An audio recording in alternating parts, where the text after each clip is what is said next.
आज की क्लास में हम अध्ययन करेंगे चैप्टर जो हमारा 4.1 था उसका क्वेश्चन जो 2 था। तो क्वेश्चन 2 का पहला नंबर हम करवा चुके थे, उसी के 3 नंबर हमें करने थे। ठीक है, तो क्वेश्चन नंबर 2 का क्वेश्चन नंबर 2 का दूसरा क्वेश्चन होगा, उसी से हम स्टार्ट करेंगे इस क्लास में। दूसरा, तीसरा और चौथा ये तीनों इस क्लास में पढ़ेंगे, अध्ययन करेंगे। तो चलिए चलते हैं और अध्ययन करते हैं द्विघात समीकरण चैप्टर जो हमारा था 4.1 उसका पार्ट 2। ठीक है, सवाल है हमारा पहला, जो ये क्वेश्चन नंबर 2 है, इसका दूसरा पार्ट जो है, ये सवाल है हमारा, दो क्रमागत धनात्मक पूर्णांकों का गुणनफल 306 है। ठीक है, दो क्रमागत धनात्मक पूर्णांकों का गुणनफल 306 है, तो हमें पूर्णांकों को ज्ञात करना है। ठीक है, तो चलिए चलते हैं क्वेश्चन पे। जब भी अगर क्रमागत की बात करता है तो हम जो मानते हैं,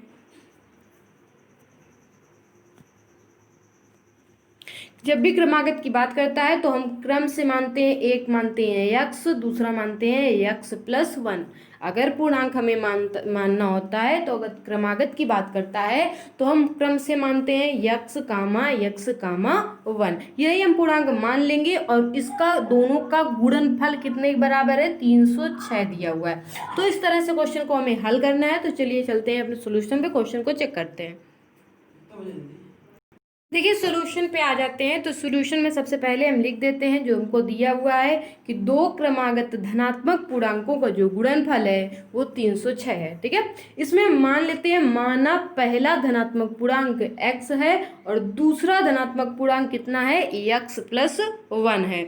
तो अगर हम बात करें दो क्रमागत धनात्मक पूर्णांकों के गुणनफल की, तो इसका गुणनफल है 306। लिख देंगे हम, पहला धनात्मक पूर्णांक गुणते दूसरा धनात्मक पूर्णांक बराबर 306 के। ठीक है, पहला धनात्मक पूर्णांक हमारा x है, दूसरा हमारा x प्लस वन है। दोनों की वैल्यू उठा के रख देते हैं और मल्टीप्लिकेशन करवा लेते हैं। देखिए, हमने वैल्यू उठा के रख दिया, तो यहाँ पे लिख दिया, पहला हमारा था x प्लस वन, और पहला हमारा x था, दूसरा हमारा था x प्लस वन। दोनों को रख दिया, दोनों को मल्टीप्लिकेशन करवा लिया, बराबर 306 के करवा लिया। x का गुणा जब x में करवाएंगे तो x स्क्वायर आ जाएगा, x गुणा 1 में करवाएंगे तो x आ जाएगा बराबर कितने के, 306 के। यहाँ पे हम लिख सकते हैं, क्या लिखेंगे, जब इस तरह से होता है तो हम लिखते हैं पक्षांतर करने पर। ठीक है, जब भी हम पक्षांतर करेंगे तो ये जो 306 है ये प्लस में है, इधर आ जाएगी, किसमें हो जाएगी, माइनस में। तो हमारी जो वैल्यू आ जाएगी वो कितनी आ जाएगी, तो देख लीजिए, वैल्यू आ जाएगी x square plus x minus 306 बराबर 0। अब हमें इसे तोड़ना है। ठीक है, तोड़ेंगे अभी हम इसे। तो देख लीजिए, थोड़ी सी यहाँ पे मिस्टेक हो गई, इसे कट कर लीजिएगा। यहाँ पे ये 2 नहीं होगा यहाँ पे। ठीक है, ये 2 को कट कर लीजिएगा।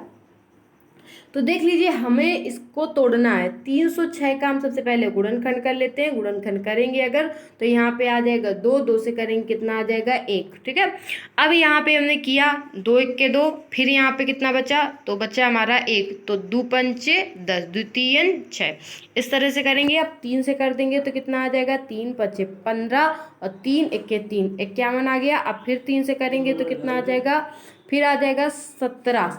ठीक, तो 3 तिरका 9, 9 दूनी 18, 18 और 17 का गुणा करवाएंगे तो आ जाएगा 306, और 18 में अगर 17 हम घटा देंगे तो आ जाएगा 1। ठीक है, तो हमें 1 ही लाना है, गुणा करने में 1 आना चाहिए, मतलब घटाने में 1 आना चाहिए, जोड़ने या घटाने में 1 आना चाहिए, और गुणा करने में 306 आना चाहिए। तो घटाने पे 1 आ रहा है और गुणा करने पे 306 आ रहा है। तो अब लिख दिया यहाँ पे। अब हम करेंगे क्या, तो देख लीजिए, यहाँ पे ये जो हमारा ये 2 है, इसे हमने कहा था कट कर लीजिए, ये मिस्टेक लिख के आया है। देखिए, हमने इसको तोड़ दिया किसमें, तो इसके गुणनखंड जब हमने 306 के निकाले तो आ गए 18 और 17। 18 17 गुणा करवाएंगे 306, 18 में 17 घटा देंगे तो 1 आ जाएगा। तो हमने लिख दिया, देखिए, x square plus 18x minus 17 minus 306। अब देखेंगे इन दोनों में कुछ कॉमन दिखाई पड़ रहा है, तो इन दोनों में कॉमन दिखाई पड़ रहा है एक्स। हमने एक्स कॉमन ले लिया, अंदर कितना बचा, एक्स प्लस 18। ठीक है, अब इन दोनों में कॉमन क्या दिखाई पड़ रहा है, तो इन दोनों में कॉमन भी दिखाई पड़ रहा है 17, 17 कॉमन ले लिया तो अंदर बचा है x प्लस 18। अब इन दोनों से देखेंगे दोनों साइडों में क्या कॉमन दिखाई पड़ रहा है, तो x प्लस 18, तो x प्लस 18 हम बाहर निकाल लेंगे। तो हमने x प्लस 18 बाहर निकाल लिया, बचा कितना, बचा है x और इधर बचा है माइनस का 17, तो लिख दिया x माइनस 17। ठीक है, अब लिख दिया हमने x प्लस 18 बराबर 0 के, तथा लिख दिया x माइनस 17 बराबर 0 के। जब दोनों 0 के बराबर करेंगे तो x प्लस 18 बराबर 0 के, यहाँ पे हम लिख देंगे पक्षांतर करने पर। पक्षांतर करेंगे तो x बराबर कितना आ जाएगा, माइनस का 18, और इधर भी इसी करेंगे तो x बराबर कितना आ जाएगा 17। तो केवल हम यहाँ पे लिख देंगे, क्या लिखेंगे, पक्षांतर करने पर। क्या लिख देंगे, पक्षांतर करने पर। ठीक है, पक्षांतर कर देंगे तो आ जाएगा हमारा x बराबर माइनस का 18 और इधर आ जाएगा x बराबर 17। ठीक है, तो देखिए जब भी अगर माइनस का कुछ आता है इस तरह के सवालों में, तो माइनस वाला हम क्या कर देते हैं, अग्राह कर देते हैं। ठीक है, तो x बराबर माइनस 18 लिखा हुआ है, हम इसको कर देंगे क्या, अग्राह।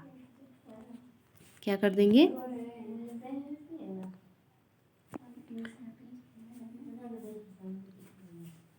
ठीक है, तो हम यहाँ पे लिख देंगे x बराबर जो माइनस 18 है वो है अग्राह। ठीक है, क्या हो जाएगा, अग्राह। ठीक है, तो हमारा जो वैल्यू आ जाएगी वो आ जाएगी x बराबर 17। कितनी आ जाएगी, x बराबर 17। अब देख लीजिए आगे हम x बराबर हमारा 17 निकल आया है, तो हम लिख देंगे, लिख दिया पहला धनात्मक जो हमारा पूर्णांक था वो x आ गया, x माना था हमने तो वो आ गया 17।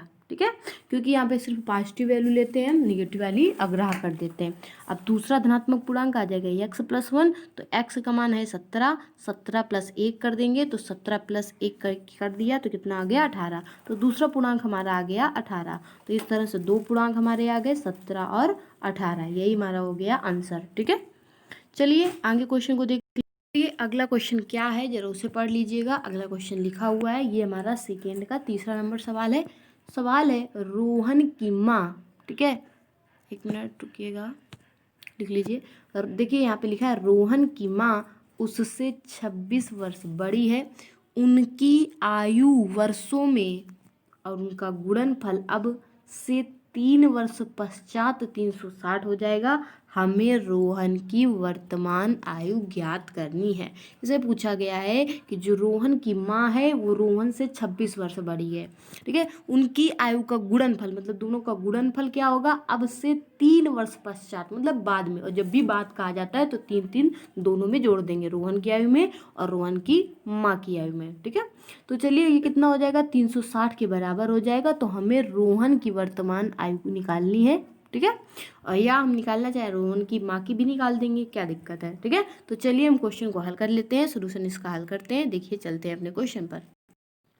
देखिए तो हम देखते हैं सोल्यूशन देखते हैं। यहाँ पे लिखेंगे माना रोहन की वर्तमान आयु x है और रोहन की माँ की आयु, क्योंकि रोहन की माँ जो है थी वो रोहन से 26 वर्ष बड़ी थी, तो यहाँ पे रोहन की माँ की आयु आ जाएगी x प्लस 26। ठीक है, अब कहा गया है 3 वर्ष बाद मीन पश्चात, और जब भी बाद बोला जाता है मतलब 3 जोड़ना है रोहन की आयु में भी रोहन की माँ की आयु में, तो लिख दिया हमने 3 वर्ष पश्चात रोहन की आयु, तो कितनी हो जाएगी x प्लस 3। ठीक है, क्योंकि 3 जोड़ दिए हमने रोहन की आयु में। अब रोहन की माँ की आयु, तो x प्लस 26 में 3 जोड़ेंगे कितना आ जाएगा 29, तो लिख दिया है x प्लस 29, मतलब रोहन की माँ की आयु कितनी आ गई x प्लस 26।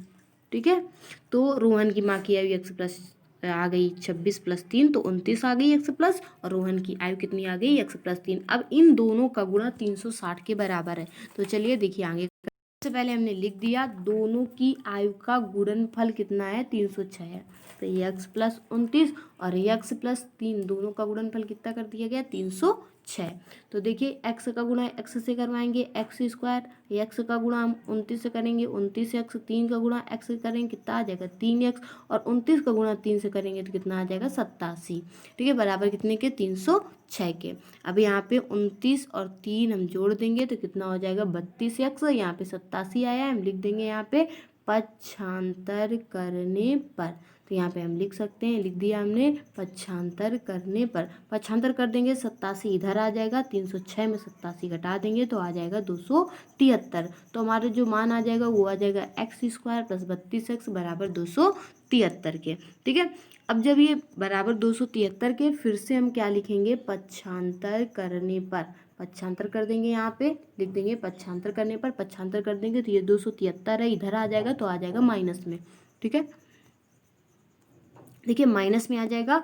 अब माइनस में जब आ गया तो हम क्या करेंगे, इसको हम इसका इससे गुणा करवाते हैं तो 273 ही रहेगा। अब 273 के हम गुणनखंड कर लेते हैं, गुणनखंड कर लेंगे तो ये किसी से जाएगा नहीं, तो हम पहले 7 से इसको काटते हैं, 7 से भाग देंगे, 7 से चला जाएगा, 7 × 21। ठीक है, यहाँ पे कितना बचेगा, 6, 7 नहीं 63। ठीक है, आ जाएगा 39, 3 से चला जाएगा भाग, इसमें 3 × 9 = 27, पहले 3 से ही करते हैं, फिर जाएगा 3 × 1 = 3। ठीक है, फिर 7 से चला जाएगा तो यहाँ पे 13 आ जाएगा, फिर 13 से करेंगे, 13 × 1 = 13। तो हमने इसको तोड़ा तो 13 × 39, 39 में 7 घटा देंगे तो 32 आ रहा है। ठीक है, तो इसी तरह इसको डिवाइड कर लिया, 39x - 7x घटा दिया 32x, और 39 और 7 का गुणा करवाएंगे 273। ठीक है, इस तरह से हमने इसको तोड़ दिया है गुणनखंडों में। जब तोड़ दिया हमने तो ये आ गया हमारा इस तरह से। अब हम देखेंगे इन दोनों में क्या कुछ कॉमन मिल रहा है, इन दोनों में क्या कुछ कॉमन मिल रहा है, तो देखेंगे इन दोनों में कॉमन मिल रहा है x, हमने कॉमन ले लिया, अंदर क्या बचा x + 39 तो लिख दिया। अब देखिए इन दोनों में कॉमन क्या मिल रहा है, माइनस का 7, वो भी लिख दिया, अंदर क्या लिखा है x + 39। अब इन दोनों में देखते हैं क्या कॉमन मिल रहा है, तो इन दोनों में कॉमन मिल रहा है x + 39, हम उसको बाहर लिख देंगे, हमने लिख दिया x + 39, बचा कितना x और -7, उसको भी लिख दिया x - 7 बराबर किसके है, 0 के। ठीक है, अब चलिए जब ये बराबर 0 के है तो हम इनको 0 के बराबर कर देते हैं, तो हम लिख देंगे यहाँ पे वेन। ठीक है, वेन मीन जब x + 39 0 के होगा तो आ जाएगा x बराबर -39 के, x -7 के होगा तो ये आ जाएगा x बराबर 7। यहाँ पे जो 39 जो माइनस वाली वैल्यू होती है वो हमने बताया था, ऐसे सवालों में जो माइनस वाली वैल्यू आती है वो अग्राह कर दी जाएगी, तो हमारी जो x की वैल्यू आ जाएगी वो आ जाएगी 7। ठीक है, जब x की वैल्यू 7 आ गई मतलब रोहन की आयु कितनी, 7 वर्ष, तो हम नीचे लिख देंगे कि रोहन की जो वर्तमान आयु है वो 7 वर्ष है। और रोहन की माँ की आयु की बात करेंगे तो रोहन की माँ की आयु x + 26 थी। ठीक है, यहाँ पे हमने 7 की वैल्यू उठा के रख दी, तो हम लिख देंगे x का मान रखने पर, x का मान उठा के रखा, 7 आ गया, 7 में 26 जोड़ देंगे, कितना आ जाएगा, 33। ठीक है, तो रोहन की जो माँ की आयु आ जाएगी वो आ जाएगी 33 वर्ष। ठीक है, क्या आ जाएगी, 33 वर्ष। चलिए अगले क्वेश्चन को हम देखते हैं। ये हमारा तीसरा क्वेश्चन है, ये भी काफ़ी इम्पोर्टेंट क्वेश्चन है। देखिए सवाल को ध्यान से पढ़िएगा, सवाल अच्छा सवाल है। तो देखिए सवाल पढ़ते हैं हम, ये लिखा हुआ है, ये हमारा 2 का 4th नंबर क्वेश्चन है और लास्ट क्वेश्चन है। यहीं पे हमारी जो यहीं से हमारी जो 4.1 होगी प्रश्नावली एक्सरसाइज वो समाप्त हो जाएगी। ठीक है, तो चलिए देखिए लास्ट क्वेश्चन ध्यान से पढ़ेंगे। लिखा हुआ है, एक रेलगाड़ी 480 किलोमीटर की दूरी, ठीक है, समान चाल से तय करती है यदि इसकी चाल 8 किलोमीटर प्रति आवर कम होती, कम बोल रहा है। ठीक है, तो वह उस दूरी को तय करने में 3 घंटे अधिक लेता। बात कर रहा है अगर इसकी जो चाल होती वो 8 किलोमीटर कम होती, ठीक है, तो वो उस दूरी को तय करने में कितने घंटा लेता, 3 घंटे अधिक लेती। तो हमें रेलगाड़ी की चाल ज्ञात करनी है। तो चलिए क्वेश्चन पे चलते हैं। सबसे पहले दूरी समान चाल बताई गई है, समान चाल से तय करती है मतलब दूरी जो है वो दोनों दूरी समान है और 480 किलोमीटर। चाल हमें माननी है, पहली चाल x मान लेनी है, दूसरी चाल में बोला गया है इसकी चाल 8 किलोमीटर प्रति घंटा कम होती, तो दूसरी आ जाएगी 8 - x, पहले मान लेंगे x। ठीक है, और यहाँ पे बोला गया है जब ये कम होती है तो 3 घंटे अधिक लेती है, तो पहले वाली कितने घंटे अधिक लेगी, 3 घंटे अधिक ले लेगी। ठीक है, चलिए अब इसको हल करके देख लेते हैं। देखिए सोल्यूशन हम देख लेते हैं। यहाँ पे देखिए लिखा हुआ है, सबसे पहले मान लेते हैं, माना रेलगाड़ी की चाल x किलोमीटर प्रति घंटा। ठीक है, अब यहाँ पे बोला गया है जब रेलगाड़ी की जो चाल है वो कितनी है, x किलोमीटर प्रति घंटा है, और यहाँ पे हम सूत्र हमें पता है, सूत्र क्या होता है, समय बराबर दूरी बटे चाल। जब हमने रेलगाड़ी की चाल 100 किलोमीटर प्रति घंटा मानी है तो सूत्र होता है समय बराबर दूरी बटे चाल।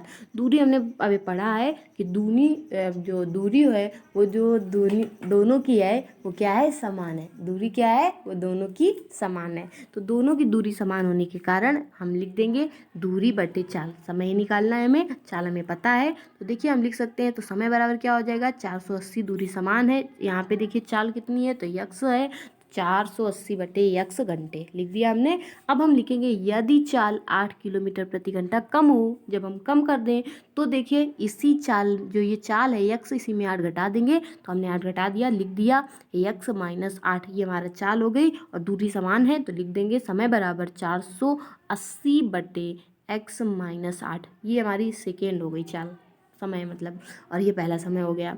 अब टोटल समय हमको दिया था 3 घंटे, बोला था 3 घंटे अधिक लगते, अगर हम इस चाल को कम कर देंगे तो 3 घंटे अधिक लगे हमें, ठीक है। तो अधिक लगेंगे तो इसलिए हम क्या करेंगे, जो ये 3 घंटे है वो हम इसमें जोड़ देंगे, क्योंकि इससे अधिक घंटे 3 घंटे अधिक लगेंगे, तो मतलब कि हम इसमें कितने जोड़ देंगे, 3 जोड़ देंगे। तो देखिए यहाँ पे हमने वही किया है, लिख दिया प्रश्नानुसार, और यहाँ पे लिख दिया 480 बटे यक्स प्लस 3 बराबर कितने के, 480 बटे यक्स माइनस 8 के, क्योंकि हमें 3 घंटे अधिक लग रहे हैं, ठीक है, चाल से, तो इसलिए हमने 3 इधर साइड में जोड़ दिया। अब हम इनको हल कर लेते हैं। तो चलिए देखिए आगे हम हल करते हैं। तो देखिए जब हम हल करेंगे तो हम इसमें लासा ले लेते हैं।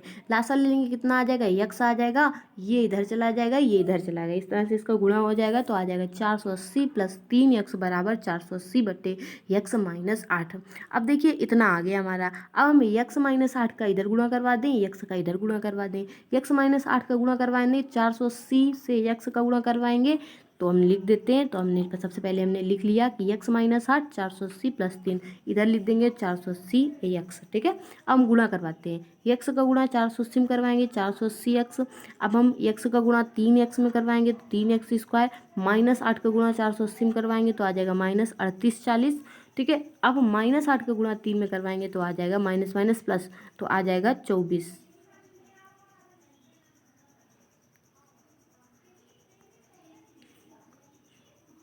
ठीक है। तो देख लीजिए यहाँ पे लिखिए, यहाँ पे क्या, यहाँ पे आ गया था हमारा, जब हमने गुणा करवाया था 480 x 3 x square minus 38 40 minus 24 x, फिर लिखा है यहाँ पे 480 एक्स, ठीक है। तो देखिए दोनों साइडों में जब भी कुछ वैल्यू होती है, हमने पढ़ा है, तो हमेशा उसको कैंसिल कर दिया जाता है। तो हमने 480 को 480 से क्या कर दिया, कैंसिल कर दिया। जब हमने इसे कैंसिल कर दिया, आगे चलेंगे, देखिए तो आगे हमारा बचेगा कितना, हम इसको सीरियल से लिख देते हैं, 3 एक्स स्क्वायर लिख दिया, उसके बाद माइनस 24 एक्स लिख देते हैं, उसके बाद माइनस 38 40 लिख देते हैं। अब देखिए इसके बाद क्या करेंगे, तो इसके बाद हम करेंगे 3 सभी से कॉमन ले लेंगे। जब हम देखिए इधर साइड में कर देते हैं, जब हम 3 कॉमन ले लेंगे तो हम लिख सकते हैं इस तरह से, एक मिनट, देखिए हम यहाँ पे इधर लिख लेते हैं, ठीक है। जब हम कॉमन लेंगे 3 तो अंदर हमारा बचेगा एक्स स्क्वायर माइनस 8 यक्स, और यहाँ पे बचेगा माइनस 1280, इतना बचेगा, ठीक है, बराबर कितने के, 0 के। तो देखिए जब भी इस तरह से कॉमन जो लिया जाता है वो 0 में पहुँच जाता है, तो 3 हमारा जो हो जाएगा वो 0 में पहुँच जाएगा। तो हमारी जो इक्वेशन बचेगी वो कितनी बचेगी, x square minus 8 x minus 1280। अब हमको इसके गुणनखंड करने, तो चलिए हम आगे करके दिखाते हैं इसके गुणनखंड।